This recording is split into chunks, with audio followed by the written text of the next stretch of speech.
Bismillahirrahmanirrahim. Alhamdulillahirabbil alamin wa bihi nasta'in.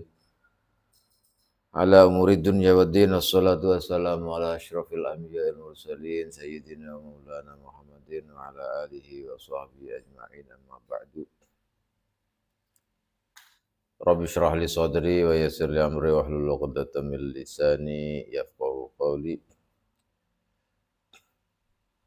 Subhanaka la ilma lana illa ma 'allamtana innaka antal alimul hakim wa tub 'alaina innaka antat tawwabur rahim. Amma ba'du.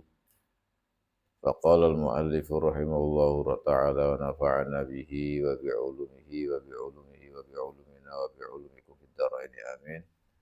Radiyallahu ankum ila qal al-babul hadiya al-babul hadi asyara fi fadilatil masajid.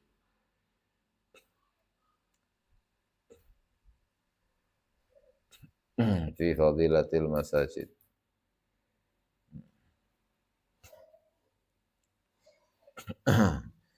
Jadi bab yang ke-11 itu menjelaskan tentang keutamaan masjid. Masjid itu bagaimana dan seharusnya kita terhadap masjid itu bagaimana. Nah, ini kata Imam Suyuti, dalil yang menjelaskan tentang masjid ini banyak sekali, terutama di dalam ayat suci Al-Quran, fi buyutin adzinallahu an tarfa' fi buyutin adzinallahu an turfa' wa yudhkaru fiha ismuh. Wa qala ta'ala wa ma yu'azzim sya'airallah fa innaha min taqwal qulub.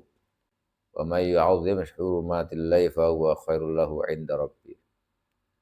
Ini diantaranya ayat-ayat yang menjelaskan tentang keutamaan masjid. Nah, khusus hadis-hadis yang menjelaskan tentang masjid itu banyak sekali. Di sini hanya disebutkan hanya 10 hadis.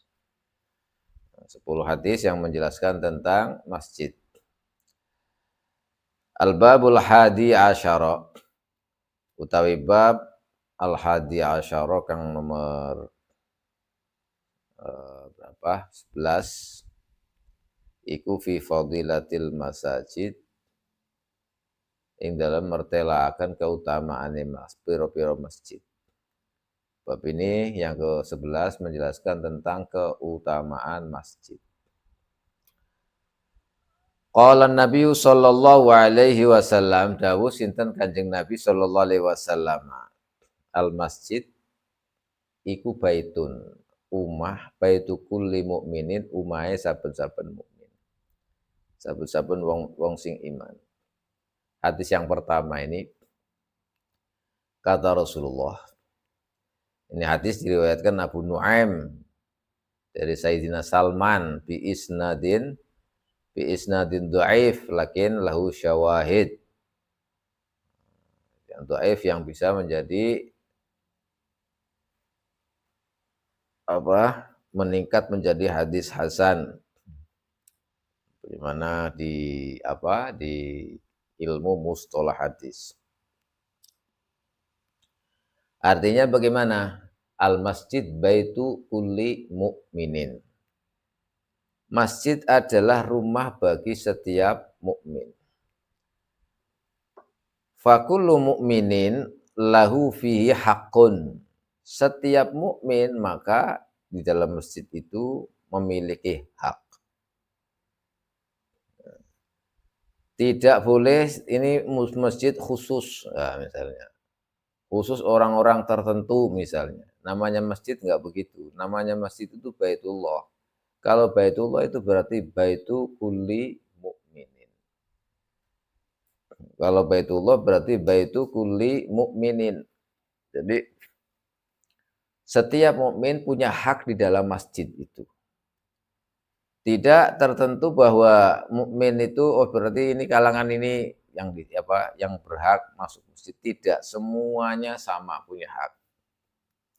Karena itu namanya Baitullah. Kalau sudah Baitullah berarti itu semuanya dimiliki atau hak itu dimanfaatkan oleh oleh setiap mukmin. Maka ketika ada orang misalkan di masjid, maka nggak boleh diganggu-gugat. Tidak boleh diganggu gugat, misalnya ada orang sholat atau menggunakan masjid yang ini. Tapi yang semua yang berhubungan dengan masjid, kemaslahatan masjid, karena masjid itu bunyatil masajid lima bunyat lahu, untuk beribadah dan fungsi-fungsi masjid. Kalau sesuai dengan fungsi-fungsi masjid, maka yang lain tidak boleh mengganggu. Nah, ini maksudnya baitu kulli mukminin. Siapa saja boleh sholat di situ. Jadi fungsinya masjid itu apa? Misalkan dijadikan untuk beribadah, maka siapa saja boleh beribadah di situ. Enggak ada larangan, tidak pandang bulu siapanya, enggak. Sama saja. Semuanya itu berhak sholat di masjid di situ, menggunakan untuk beribadah di dalam masjid itu. Nggak ada masjid ini untuk golongan ini misalnya. Makanya ini sekarang kan tidak, susahnya begitu. Kalau sudah masuk masjid ya sudah, berarti satu. Setiap orang mukmin. Ini yang kadang-kadang kitanya sendiri atau manusianya sendiri yang membedakan. Kadang-kadang ya memang susah. Kita sebagai manusia itu kadang ya, kita masjid ini berfungsi adalah untuk beribadah. Tapi beribadah itu sendiri itu berbeda-beda. Nah, tapi perbedaan, kalau perbedaan tentang furu'iyah misalnya fiqhiyah, perbedaan tentang masalah fikih, maka tidak jadi soal, bisa saja, boleh saja. Jadi contohnya misalnya seandainya masjid itu masjid yang digunakan oleh orang yang kunut, maka siapapun yang sholat di situ ya ikut kunut istilahnya. Itu kunut. Atau masjid itu digunakan bukan orang yang kunut misalnya, maka yang masuk situ bukan orang yang kunut misalnya. Kan nggak jadi masalah, karena apa? Karena ini masalah furu'iyah, itu loh maksudnya. Kayak mazhabnya Hanafi misalnya, mazhabnya Maliki, kitanya mazhabnya Syafi'i. Ketika sholat di sholatnya mazhab di masjidnya mazhab Hanafi, ya kita mengikut mazhab Hanafi misalnya. Atau kita sholat di masjid Maliki, ya maka kita mengikuti aturan masjid yang Maliki. Enggak apa-apa, itu namanya furu'iyah, bukan akidah. Kalau akidah tidak boleh, akidah itu beda. Karena akidah itu asas pondasi. Kalau kita akidahnya berbeda, ini bisa menjadikan nanti ada kalanya dihukumi fasik, ada macam-macam. Makanya ini berbeda. Tapi hanya furu'iyah, maka tidak apa-apa di dalam situ, kita sholat di situ, itu misalnya nggak apa-apa. Yang penting jangan sampai adanya permusuhan, persengketaan, perpecahan. Ini yang tidak boleh, karena masjid itu didirikan 5 bunyat lahu. Ini innama bunyatil masajidu 5 bunyat lahu, itu kata Rasulullah Shallallahu Alaihi Wasallam. Artinya, jadi memang masjid kan disuruh dibuat untuk beribadah. Maka siapapun yang akan beribadah di dalam masjid boleh di situ. Kalau hanya perbedaan furu'iyah, perbedaan fikih istilahnya, pendapat-pendapat ulama ahli fikih itu tidak jadi soal. Itu masih bisa ditoleransi, masih bisa bisa dibicarakan. Tapi kalau sudah berbicara tentang akidah ya beda. Nah, ini makanya ini yang menjadikan kita ini pecah belah, menjadikan kita ini malah tidak enak. Ini karena posisi masjidnya itu kadang-kadang ini masjidnya siapa? Ini masjidnya. Padahal kalau sudah yang namanya masjid, maka tidak boleh. Nah, maka tidak boleh untuk begini begitu, karena fungsi masjid ya untuk beribadah kepada Allah, siapapun boleh beribadah di situ. Yang menjadikan tidak seperti itu kan manusianya. Akhirnya terkotak-kotak sampai pada tatanan kullu hizbim bima ladaihim farihun. Nah, ini sebenarnya jangan seperti itu, karena masjid fungsinya ya untuk sholat gitu. Untuk sholat, siapapun yang di situ mau sholat silahkan, boleh saja. Makanya kadang-kadang kita ini bingung orang yang membuat masjid atau yang mewakafkan masjid ini kadang-kadang kasihan. Fungsi masjid untuk beribadah malah Misalnya dilarang untuk ibadah orang-orang yang lain seperti itu misalnya. Ini kan bahaya, kasihan orang yang mewakafkan, orang yang sedekah untuk masjid itu. Padahal masjid itu untuk sholat, untuk ibadah, ya pokoknya yang berhubungan dengan ibadah malah dibatasi oleh orangnya, oleh pengurusnya. Nah ini ya yang kadang-kadang kita nggak paham, padahal masjid itu kan lima bunyat lahu ya baitu kulli mukminin, rumahnya setiap mukmin, siapapun orang mukminnya. Yang menjadi sekat-sekat itu kan karena kitanya. Maka jangan dilarang kalau misalkan ada sholat ini orang yang ini, siapa saja, siapa saja. Yang penting tidak merusak, yang penting tidak adanya perpecahan, tidak adanya permusuhan. Nah, ini jangan, karena masjid itu baitu kulli mukminin. Wa qala sallallahu alaihi wasallam, lan dawuh sinten Kanjeng Nabi dawuh ngeten idza raaitu min dalem hari kalane ningali sliramu kabeh ar-rajula ing wong lanang. Kalau kalian melihat ada seorang laki-laki sira tingali mulazimal masjidi ingkang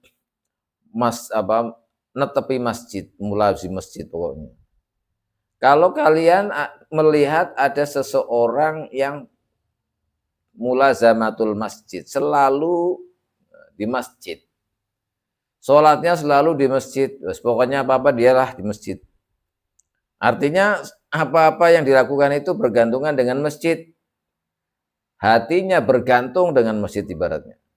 Kalau kau melihat seorang begitu, fashhadu kata Rasulullah, fashhadu moko nyekseono sliramu lahu maring rajul bil imani kelawan iman.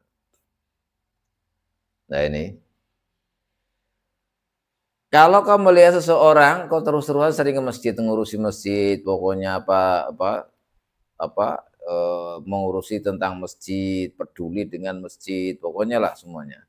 Jadi kayak hatinya ini tertambatkan dengan masjid, senang dengan masjid, istilahnya. Maka saksikan bahwa orang itu adalah orang yang beriman.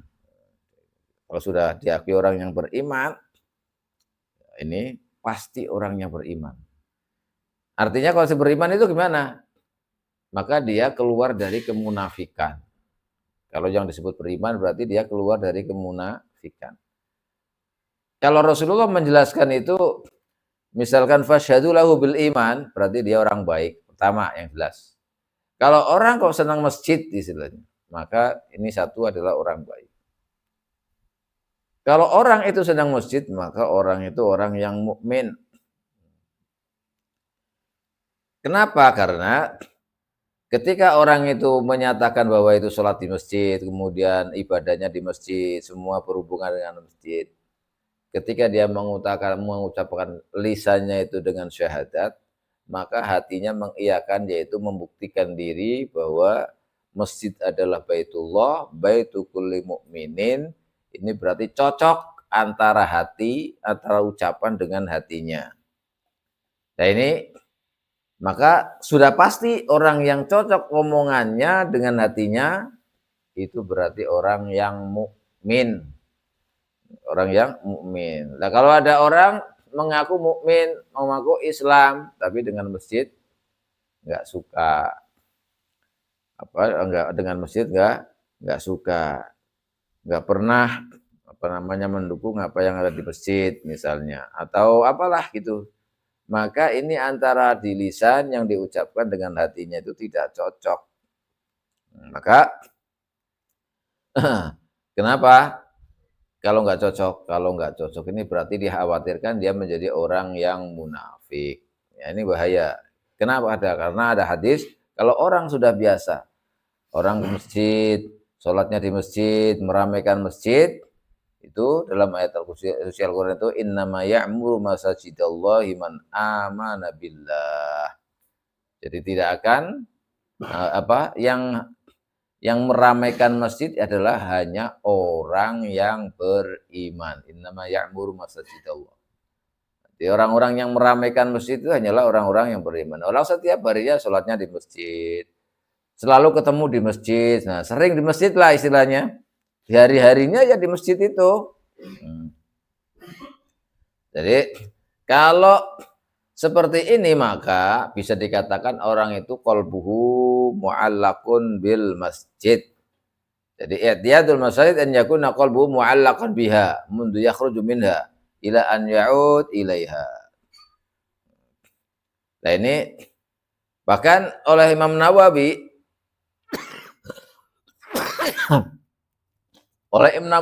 Imam Nawawi ini ada sebagian ulama yang menukil dari Imam Nawawi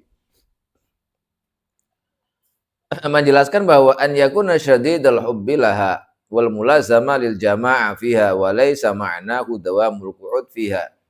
Kata Imam Nawawi, ketika seseorang itu mulazama dengan masjid. Kalau mulazama dengan masjid kata Rasulullah, maka saksikanlah bahwa dia itu adalah orang mukmin. Itu timbul dari keimanan sesuai dengan ayat suci Al-Qur'an yang tadi innama ya'muru masajidallahi man amana billah.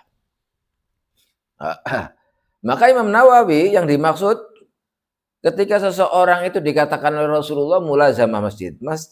Namanya mulazamah masjid itu intinya kalau bahasa kita ya biasa ke masjid, sering ke masjid, sholatnya ke masjid, sering ketemu di masjid. Pokoknya begitu itu namanya hatinya berarti tertambatkan atau mu'allakun bil masjid. Bergantung dan masjid. Mulai dari perginya sampai pulangnya lagi. Tapi Imam Nawawi, dinukil dari Imam Nawawi itu bukan hanya itu saja, tapi harus sangat-sangat mencintai masjid. Kalau sangat-sangat mencintai masjid, ya, maka dia akan terus-menerus selalu berjamaah di dalam masjid. Ini selalu berjamaah di dalam masjid. Jadi memfungsikan fungsinya masjid. Karena masjid digunakan untuk sholat berjamaah misalnya, maka dia selalu sholat jamaah di dalamnya. Bukan sekedar duduk-duduk di masjid. Itu maksudnya. Jadi kalau orang itu meramaikan masjid berarti bukan hanya jadi panitia zakat misalnya, karena masjid itu terkumpulkan di zakat, atau panitia apalah, tapi dianya sendiri nggak pernah sholat di masjid, misalnya. Nggak pernah jamaah di masjid, bukan itu. Jadi kata Imam Nawawi yang dinukil dari Imam Nawawi itu, dia itu sangat cinta kepada masjid, sampai hatinya itu tertambatkan dengan masjid, dan dia selalu mulazamah jamaah. Dia selalu melakukan sholat jamaah di masjid. Bukan hanya dia itu duduk di masjid atau sering kumpul-kumpul kumpul saja, tapi tidak melakukan sholat Jumat. Nah, ini kata Syekh Nawawi yang dinukil dari Imam Nawawi itu demikian. Maka kalau ada orang yang mulazamah masjid yang dimaksud tadi adalah dia sholatnya di masjid, berjamaah di masjid, menghidupkan masjid, meramaikan masjid agar tidak sepi. Maksudnya sepi bukan ini, tidak sepi dari jamaah, selalu jamaahnya semakin banyak, rame lah masjidnya istilahnya. Sholatnya jamaahnya jadi rame lah ini. Kalau orang yang seperti ini, fashhadu lahu bil iman. Saksikanlah bahwa orang itu adalah orang yang beriman. Karena dalam ayat itu, innama ya'muru masajidallahi man amana billah. Nih, makanya kita harus paham. Kalau memang itu termasuk daripada bagian keimanan kita, maka kita harus berusaha. Kita ada masjid misalnya, ya harus diramaikan masjidnya itu. Diramaikan masjidnya itu. Nah kalau di negara kita kan ada musola, ada masjid, beda hukumnya ya.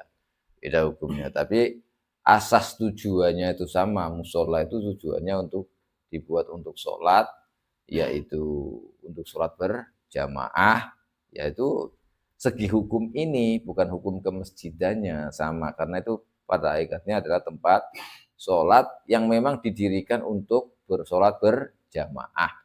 Kalau itu didirikan untuk sholat berjamaah, ya hendaknya kita ramaikan dengan sholat berjamaah di situ. Tapi ini ya, jangan tidak dipukul rata karena nanti kalau sudah menyangkut jamaah itu nanti ada penjelasan ulama tertentu. Ini secara umum bagaimana keutamaan masjid. Ya, karena kalau sudah menyangkut hukum jamaah nanti pembahasannya khusus. khusus masalah hukum berjamaah. Sebagaimana dijelaskan oleh para ulama-ulama ahli fikih. Kalau pembahasan kita ini adalah bagaimana Rasulullah menjelaskan tentang masjid, fungsi masjid. Kemudian orang yang suka ke masjid ini gimana? Orang yang suka senangnya apa? Sholatnya di masjid, berjamaah di masjid, maka dia adalah orang yang beriman. Jadi bukan kumpul di masjid aja, itu cuma duduk-duduk, untuk ngobrol-ngobrol, untuk jadi panitia korban, untuk jadi panitia apa? Jadi panitia zakat, bukan. Tapi dia sholat di masjid, berjamaah di masjid. Ini sebagaimana yang dinukil dari Imam Nawawi rahimahullahu ta'ala. Wa qala sallallahu alaihi wasallam, man takallama, utawi sapane wong takallama ngomong sapa man, omongan bikalamid dunya kelawan omongan dunia. Barang siapa berbicara tentang ucapan atau berucap, ngomong ngobrol tentang urusan dunia fil masjiding dalam masjid.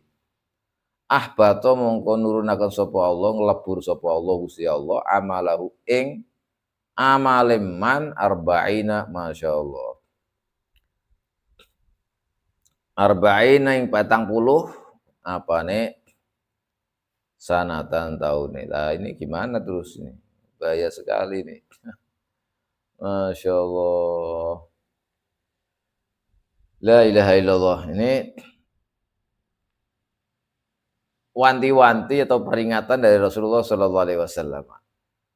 Kata Rasulullah, man takallama bikalamid dunya fil masjid, ahbatallahu amalahu arba'ina sanah.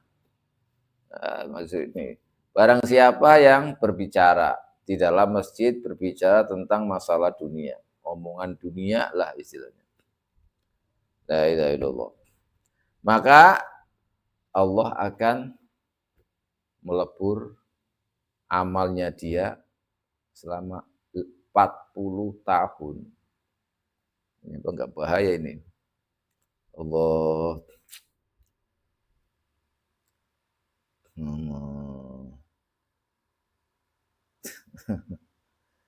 Jadi enggak boleh kita berbicara soal dunia di dalam masjid. Kalau sampai berbicara di dalam masjid tentang urusan omongan-omongan dunia, bukan omongan akhirat, maka ini amalnya akan lebur, hilang, terhapus 40 tahun. Bahkan oleh Imam Ibnu Hajar, itu dalam kitabnya beliau Tambihul Akhyar, beliau menjelaskan tentang masjid ini.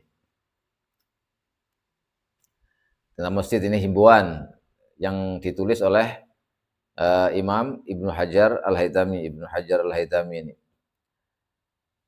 dalam kitab Tambihul Akhyar mengenai masjid. Kalau misalnya kata beliau, sunnah bagi kita kalau seandainya di masjid itu ada orang yang mengkidungan syair, yang syair itu tidak ada hubungannya dengan akhirat. Di masjid ini, dia nembang atau nyanyi atau kidungan, kalau nyanyi terlalu inilah. Di masjid itu mengkidungkan syair-syair yang tidak perlu. Nah, misalnya, yang tidak ada hubungannya dengan akhirat, yang tidak ada hubungannya dengan ibadah. Kata beliau, maka sunnah bagi kita mengucapkan faddallahu faq, faddallahu faq, faddallahu faq. Sunnah hukumnya. Jadi kalau ada orang di dalam masjid kok membuat syiiran atau melanturkan syiiran yang tidak perlu di dalam masjid ini, bukan sesuatu yang mengingatkan kita kepada akhirat, bukan pelajaran akhirat istilahnya, tapi pelajaran tentang ngomong syair-syairan, pokoknya tidak perlu lah, maksudnya nggak perlu di masjid itu. Maka kita disunahkan, kata beliau, membalas ucapannya itu, syairan itu, faddallahu faq, faddallahu faq, faddallahu faq 3 kali. Nih, kalau ada orang seperti ini. Kemudian kata beliau, disunahkan pula kita membersihkan masjid dari omongan-omongan yang sifatnya duniawi, pembicaraan tentang dunia, pembicaraan tentang mobil, membicarakan tentang rumah, membicarakan tentang duit, dan lain-lain lah pokoknya ini yang bersifat duniawi, jangan sampai dibicarakan di dalam masjid. Hukumnya sunnah kita tidak kita membersihkan masjid itu dari omongan-omongan yang bersifat dunia. Juga permusuhan, di dalam masjid terjadi permusuhan, ini jangan, harus dibersihkan dari permusuhan itu. Kemudian dengan suara yang lantang, jerit-jerit atau apa misalnya di dalam masjid, ini jangan. Ini jangan. Terus di dalam masjid itu ngomongnya yang pelan-pelan. Ini jangan seperti kayak ngomong di luar masjid, jerit-jerit, oh suaranya lantang, keras sekali, jangan. Ini nggak bagus. Harus kita sunnah untuk meninggalkan hal itu. Kemudian misalnya atau kita menghunus pedang misalnya, atau peso pistol misalnya dalam masjid misalnya. Ini jangan. Menakut-nakuti orang istilahnya di dalam masjid ini jangan sampai. Juga kita misalnya kita masjid kan tadi baitu kulli mukmin. Maka kita misalkan ngambil tempat khusus buat kita misalnya, satu tempat itu buat kita, itu jangan. Itu namanya makruh nanti. Jadi itu khusus tempatku misalnya. Jangan ada orang sholat di tempat itu, nggak bisa. Kenapa? Karena masjid adalah semua orang mukmin berhak sholat di masjid, dimanapun tempatnya masjid itu. Tidak khusus bagi ini. Kalau ini khusus bagi negara, tidak boleh. Ya kecuali imam, beda lagi. Imam untuk sholat imam menjadi imam itu ya sholatnya di tempat pengimaman kan begitu. Tapi selain pengimaman ya enggak apa-apa juga kalau bukan ketika sholat. Nah ini harus diperhatikan ini tadafu'ul imamah misalkan. Nah ini rebutan pengen jadi imam di dalam masjid misalnya. Jangan sampai rebutan jadi imam atau sampai saling mengajukan jadi imam sampai bagaimana gitu. Namanya tadafu'ul imamah. Jadi saling mengajukan, oh kamu. Ini dalam masjid sampai akhirnya jangan. Yang paling bagus ya yang berhak merasa menjadi imam ya langsung. Yang bagus itu, yang berhak menjadi imam. Ya yang berhak menjadi imam gimana? Itu masuknya ke ranah fikih. Dilihat dari apanya? Yang pertama, dari kealimannya. Mazhab kita Syafi'i ya, Dilihat dari kealimannya.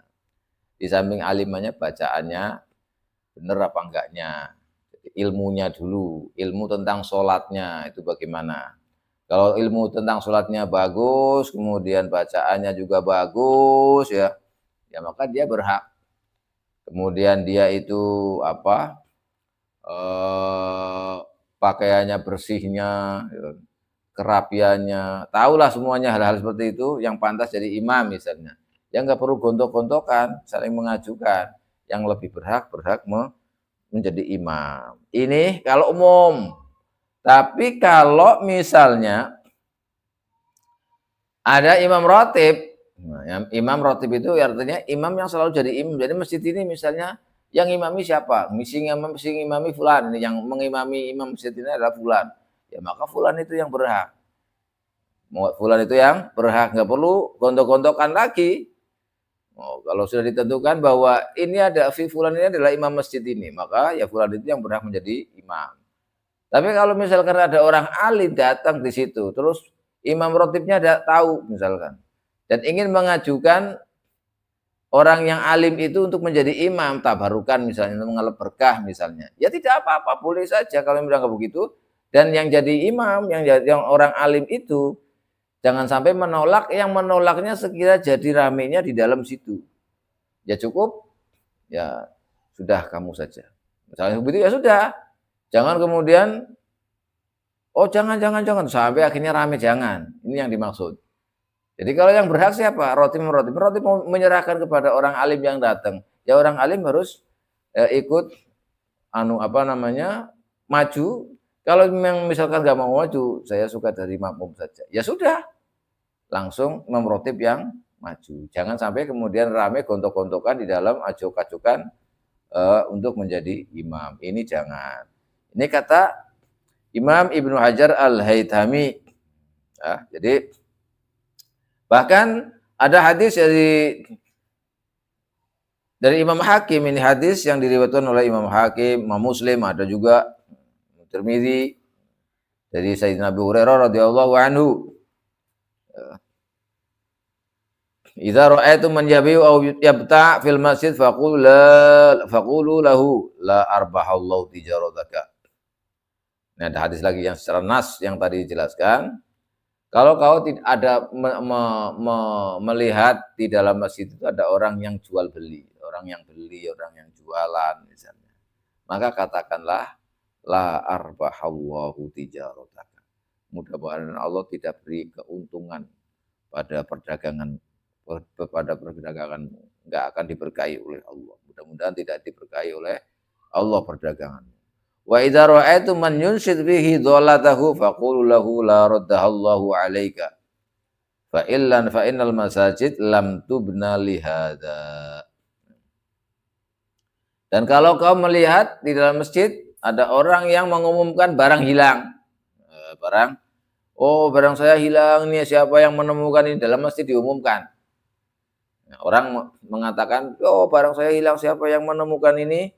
Saya bayar, saya kasih ini," misalnya. Kok diumumkan di dalam masjid? Maka sampaikan kepada dia, jawab dia itu, la raddahallahu 'alaika. Mudah-mudahan barang yang hilang itu tidak dikembalikan. Soalnya malah mudah-mudahan barang yang hilang itu tidak dikembalikan oleh Allah kepadamu. Enggak ketemu. Nah, itu. Mudah-mudahan enggak ketemu gitu bahasa kita. Mudah-mudahan enggak ketemu sudah. Kenapa? Karena masjid dibangun bukan untuk itu. Masjid dibangun untuk beribadah, untuk sholat, karena itu Baitullah. Jangan dibikin rame, jangan dibikin ini. Harus hati, tenang, damai di dalam masjid itu. Sampai-sampai ketika siapa yang berhak menjadi imam, juga nggak boleh gontok-gontokan, saling ngacok-ngacokan itu jangan. Ya cukup sekali, aku senang jadi makmum, sudah silakan. Gitu aja nggak apa-apa, gitu. Jangan sampai jadi rame.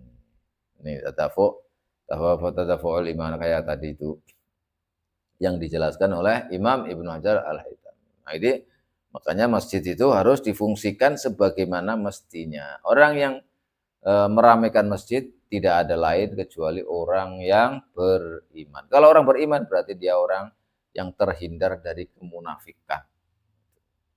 Innama ya'muru masajidallahi man amana billah. Demikian sampai di sini, mudah-mudahan bermanfaat, mudah-mudahan barokah, dan mudah-mudahan kita ditutup oleh Allah Subhanahu wa taala. Amin ya rabbal alamin.